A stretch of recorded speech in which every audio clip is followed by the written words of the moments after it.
New cases of COVID-19, hospitalizations have fallen by half in the last month, so have new cases. That's the good news.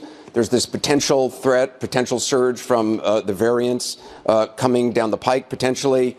When is every American who wants it going to be able to get a vaccine? By the end of July of this year. When we came into office, there was only 50 million doses that are available.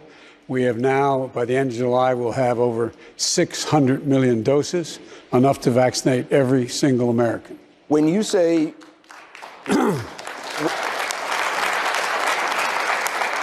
when you say by the end of July, do you mean that they will be available or that people will have been able to actually get them? Because Dr. Fauci... They'll be available. They'll be available. Be available. Okay. Here, look.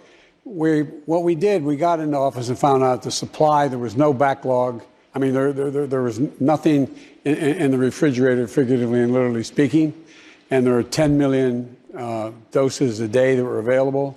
We've upped that in the first 3 weeks that we were in office to significantly more than that. We've moved out, went to the Pfizer and Moderna and said, can you produce more vaccine and more rapidly? They not only agreed to go from 200 to 400, then they've agreed to go to 600 million doses, and we got them to move up the time because we used the National Defense Act to be able to help the manufacturing piece of it to get more equipment and so on. So if end of July, they're available to actually get them in the arms of people who want them, that will take, what, a couple more months? Well, no, a lot will be being vaccinated in the meantime. Okay. In other words, it's not all of a sudden 600 million doses are going to appear. And what's going to happen is it's going to continue to increase as we move along. And we'll have reached 400 million by the end of May and 600 million by the end of July. And the biggest thing, though, as you remember, when you and I shouldn't say it that way, as you remember, but when you and I talked last, we talked about it's one thing to have the vaccine, which we didn't have when we came into office, but a vaccinator. How do you get the vaccine into someone's arm?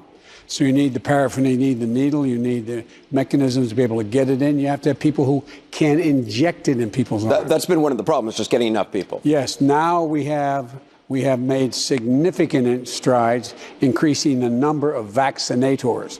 I issued an executive order allowing former retired docs and nurses to do it. We have over 1,000 military personnel.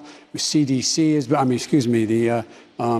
we have gotten the National Guard engaged. So we have significant number of vaccinators, people who'd actually be there. Plus, we've opened up a considerable number of locations where you can get the vaccination.